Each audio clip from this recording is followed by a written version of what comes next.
Today on Media Sandwich, we're talking about White balance. Different ways to white balance. that. What was that supposed to mean? Oh, there's just different tricks to white balancing. We kind of go through them. Next, you're going to tell me is you're going to drop Pod Bro's name somehow. Well, yeah, we are on Pod Bros.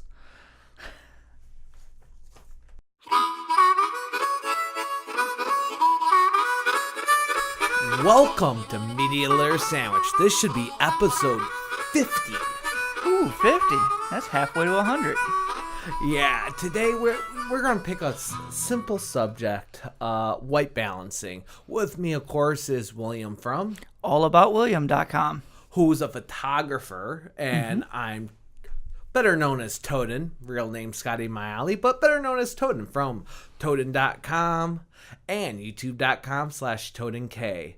White balancing, very simple. You take a white piece of paper, put it in front of your camera, or you aim your photography camera, video camera, whatever at it, and then you hit the white balancing button. Maybe you have to menu down a little bit. That's pretty much it. You're telling the camera, this is white. That's not racist. That's literally telling the camera, this is the color white, and then it aligns all the other colors up appropriately. Because outside the sun is, I'm not going to go too much technical details, but, one side it's too blue, one side it's too yellow because the way the color wheel works, or that's mostly three colors. If you're got older lights, it can come out as too red. Okay. Yep. Yeah. Well, what are the three colors? It's blue, green, and yellow, correct? Yes. But older incandescent lights can sometimes come out as a little bit red. Okay. And then there's some weird colors in there. So, the reason we want to talk about white balancing is because, it's something simple and we all do, but you can come into some very interesting things. I want to talk about the way we overcome them. Let's talk about some of the areas we walk through. Let's talk about some of these hotels. Some of the hotels. Let's see. When we went to the one 2 weekends ago from our perspective, it was the Motor City SteamCon one.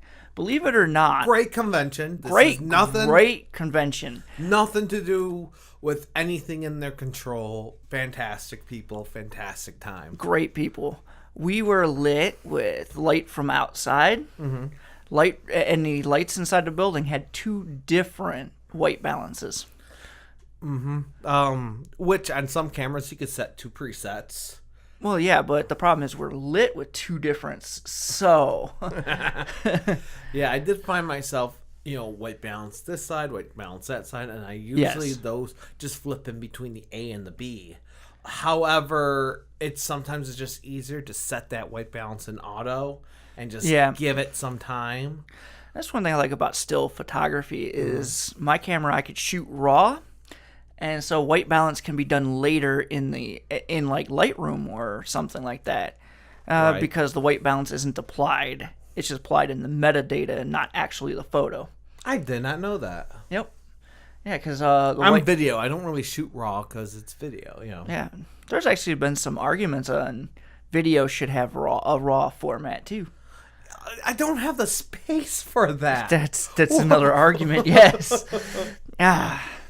Because let's see, this is shot in our podcast video is shot in 1080? 1080. And they're probably huge in themselves. Right. My version of RAW, at least the original files, some of these come to close to 50 gigs. Yes, exactly. I did 20 gigs at BolaCon and SteamCon. Okay. So, I have to get a bigger hard drive just for my raw still file. So I can only imagine what 60 frames per second. That's 60 raw images every second in a video file would be. Yeah, I know you could get them, but you could do it. But usually you're not getting more than a few minutes. No, I don't think you would. I mean, that's really for those high-speed cameras, too. Yeah, I bet you if you really wanted raw. So, isn't there tools you can do in video to edit after the effect, but you still need to get close to your white balance, don't you? Oh yeah, yeah. I mean, I do it all the time. There's lots of color correction. There's a lot of color correction tools, and it's okay to use them, especially when you're going to use color correction the more that fine tune you want as well. People have different tints they want to put in. Hey, this whole movie's going to have this type of tint, which it happens all the time. Different TV shows and movies they have their own color their own color filters. It's like the whole thing's going to be sort of tinted like this. Yes. This is the color palette we're using. So yeah, you could go very much into color correction. Basic color correction is white, but sometimes you want to be a little bit cooler, a little bit redder. I've seen people go ahead and grab the Roscoe Lux right underneath the spider. The spider is sitting on top of that sample color filters. Okay. Up. One more. There you go. This one? Yep. I've seen people take your filters for your lights. This is just a sample wheel. Yep. For what do they call these? Like gels? Gels, that's it. They take these sample gels, and I've also seen people just use these on top of their cell phones. Instead of getting instead of getting gels and these lights, they'll just tape something like this, cut it, and put it right in front of their cell phone, and then their cell phone has a gel filter on it. I've seen people, do it with different cameras. I've seen people take something like, one of these and use that for white balance, put the gel in front of the white card, and then use that. So there's ways of tricking your camera. And you do this to set different moods. If you want a nice cooler color or a darker, people do this to set the moods. I kind of like that documentary look, but that's me. I'm not really a movie maker anymore. I don't really consider myself like I ever really have been. I've just done contests. We've all dabbled. Most videographers have dabbled. Tell a story. It's all about that story. I like that documentary look myself. I want to see how things look. I want things to feel relatable and real. However, that doesn't mean you can't tell that with a color palette, because most superhero movies are either bright and cheery or they're dark and gloomy. Yeah. There's a lot of, and people love using that color palette with the color of the hero. When when Batman's around, everything's are blues and reds. And that's also in costuming. And when the villain's around, it's like blacks and this nasty reddish color and right. Or the villain themselves will have their own color, and it'll be like a green or green. Superman's case, a lot of times it's green for kryptonite. Yeah. Yeah. On white. My first photo shoot, I actually intentionally threw white balance off to give it a nice green look. Right. Because it was, who was the first photo shoot I did? Poison Ivy. Oh, yeah. Yeah. Yeah, so a lot of people have asked me, how did I get that nice green look to the image? And I was like, I threw the white balance off on the green side a little bit. Mm-hmm. I've done that on these podcasts. I'm saying like, I like documentary, but no, I've done it. I've because I noticed the color was a little bit off, and I can't. The editing software I use, sometimes I can't get it to where I want it, so I'll just lean a little on that blue side, give it a nice cool, more of a looks a little more relaxed, not too blue, but just a little bit of tint. I think I'll be using sooner or later. I'm going to play with DaVinci Resolve, not just for myself. I want to talk about that when I get to play with it, because the new version of DaVinci Resolve is also not only a color editor, but it's also a video editor, and it's free. Like, it's a free beta version. You can't export HD with the free version, but you can export pretty decent quality. And if you're looking for a free video editor, I mean, I want to play with it more, but right now it's comparable to Adobe Premiere and Final Cut Pro, which I am very adept to and use. White balancing. Another tip I have, and you see people do this all the time. I need something white. Oh, look, somebody's shirt. Excuse me, sir, you might turn around real quick? No, I'm not taking a picture of your butt. I'm just... White Never balance. mind. I'm good. I white balance on that person's shirt over there, and he will never know. You've done it. I've done it. We've all done it. I remember one time going, I need to white balance. Hey, Scott, hold still real quick. What you really want, though, an ideal white balance. Maybe I should have said this at the beginning, but now that everyone that just wanted the real quick and dirty's already left, the ideal white balance is you have the person with the white sheet, card, whatever you're using, which I have used bed sheets, and I've also used that heavy muslin. Yeah, I think that's what it is. I forgot how you... Muslin or something like that. Muslin, that sheet. You have to... you hold that where the talent is going to stand. You want to emulate that light. You want to get that light you're going to be using. Because, what's the point of me white balancing on this side and when the talent's going to be sitting here and the lights are pointed over here? It's going to be off. When you're outside, you're going to have to re-white balance like every 20 minutes, 15 minutes. One person told me they do it every hour, hour and a half. No, I do it every 15 to 20 minutes. That's me personally. Yep. How about yourself when you're taking you're raw. Well, I do try to keep the white balance as close as I can. Yeah. How often do you do it when you're outside? Well, honestly, when I'm outside, I'll white balance for the first time, and then usually I don't have to unless I'm doing another shoot. Okay. And it's been an extensive period of time. Yeah. Because I don't want to stop a photo shoot like 10 or 15 minutes in to go, let's white balance again. Okay. And I know I can white balance in Lightroom easy enough. Okay. So, with video, I will. Yeah. I will. I heavily annoyed one of my former employers doing that. And he did a shoot, and then I did another part of the shoot. And when we got to editing, he says, "Why are your colors better than mine?" Well, you remember when you're yelling at me for white balancing every 15 minutes? Shut up, Toad. He didn't call me Toad, but pretty much like you. It's like you're right, but you usually don't have to. It's like, well, I do it every 15, 20 minutes, and it pays off. A little more work now, a little less work later on.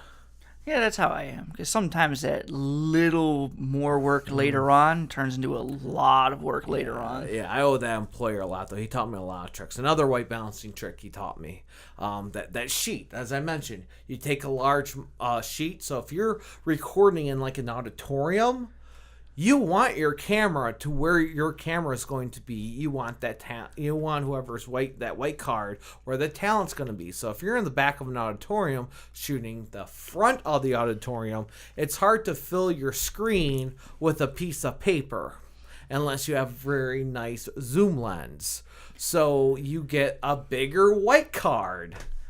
Definitely. So that's what we would do. We'll hold up like full sheets.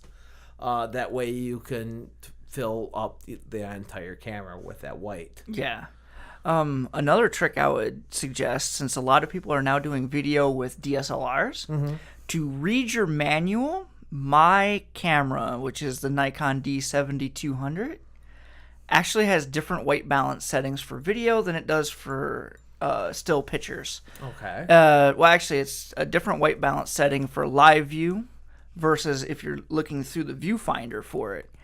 I don't know why that is, but if you don't know that, it'll catch you up. It's caught me up a couple times. oh, I have the white balance perfectly set. Okay, let's shoot video, and it's balanced for something 3 days ago. I have noticed that with DSLRs, you gotta read your manual when it comes to white balance because, you know, my experience with almost every single one of them, you white balance very differently. Yes. There's, sometimes you literally take a picture and then you go into your white balance menu because a lot of people are like, oh no, you only have the defaults. Well, if you want your custom and that particular camera, I forgot which model, that's why I'm not saying which model, you go and you click on the picture that you just took and they'll white balance to that picture. And other ones you could literally just press a button and it'll white balance, and it doesn't even have to be on a white card. There's cameras that do that too. They'll do the auto white balance on whatever you're looking at. A white card obviously gives you a little more control. Yeah, some of the Nikons recommend like 19% gray card. Canons will do 16% gray card. That's right. A lot of them. Pantex tends to like 12% gray. So let's talk about that because I talked to a photographer. He says he never uses a white card. He uses more gray cards. His white cards are gray. So I'm sure there's someone watching that's been yelling at me the entire time. Probably.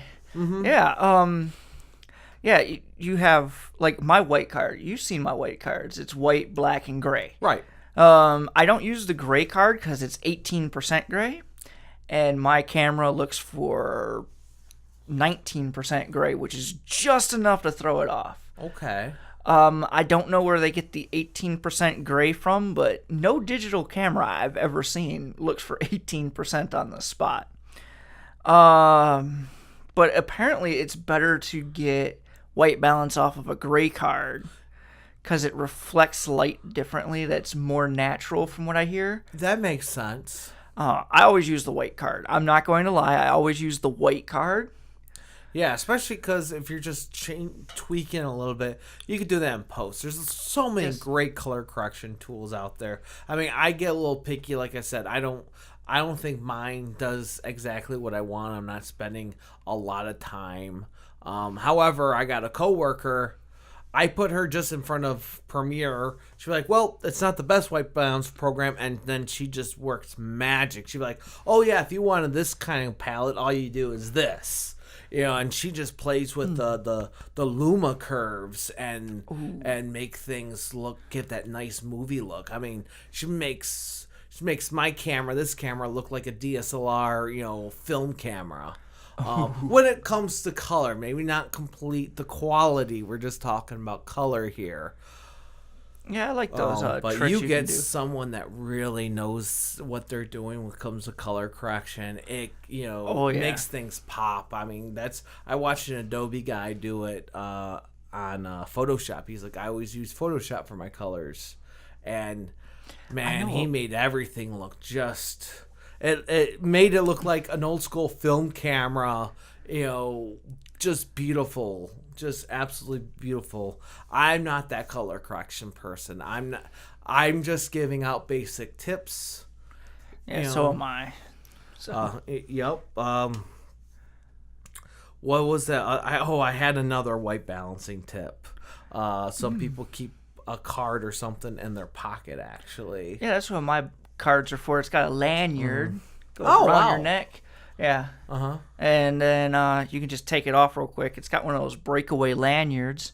Hand it to a model or whoever so that they can pose with it. The photographer that I learned how to, learn about those exact ones for, he'd always say he would have his models pose in a funny pose so they didn't feel like they were working. Right. Yeah. But he taught me that little trick. And what he does is he'll take a picture of them holding that as well so that he can use that in Lightroom or Photoshop to white balance all the other pictures. That makes sense because you're not changing your lights. Yeah. Every time you change your lights, you get another picture like that. Mm-hmm. And another trick that he uses is if he's outside, he'll try to position a model where there's something that's actually naturally white somewhere in the shot. Yes. So that he can continuously go, okay, light changed here. This is white. Let's go. Yes. More white balancing tricks. See, now, again, I've worked with people that know way more about this than me. I really am just a run and gun. Hey, okay, cool. That looks wrong color. White. Or, oh my God, everywhere I turn around, it's changing color. I'm just going to throw it in auto. Yeah. That just means before I hit video, I can't be like, boom, record. I got to go, all right, let me wait a second. Okay, the colors stabilize. Now I'm going to hit record. Same thing if you're running around with autofocus on, which I've actually done multiple professional jobs where the director or my employer will be like, just leave it in auto. He will tell me, leave it in autofocus. So, when the singer's running around stage and it's not focused at a particular moment, hey, that's what the client wanted. That's what the director wanted. Yeah. I'm going to leave it. I did that with one director, and I was like, you know what? I'm going to do one song in manual, and I'm not going to, and I'll tell them afterwards. And I did it, and I was like, hey, by the way, I hit something I put on manual. I was curious if I could keep up with the singer because she was running up and down stage, and you had the better shot, and he did. He had other camera set up, and he actually had the better shot. Okay. And I used manual. He was like, yeah, you did a fantastic job. Next time, you could stay in manual. Oh, that's great. I didn't know your skill level, so that's why I told you just stay everything in auto. Yeah. Now that I know it, now you can go in manual because you know what you're looking for, and I just have to pay you more money when I can afford it. That's always good to hear. Oh, yeah, absolutely. But I'm sure there's, for every one person that says that, there's going to be a person like, dude, you should just kept it in auto. But luckily, when it comes to auto, most people just shrug it off. They're like, yeah, you should just kept it in auto, dude. That, Yeah. That's not exactly a battle that you should always fight. It really is just, like, I did a shoot the other day, and the guy's literally just says, just leave everything in auto. Now, I wasn't the one doing the shoot. My nephew was.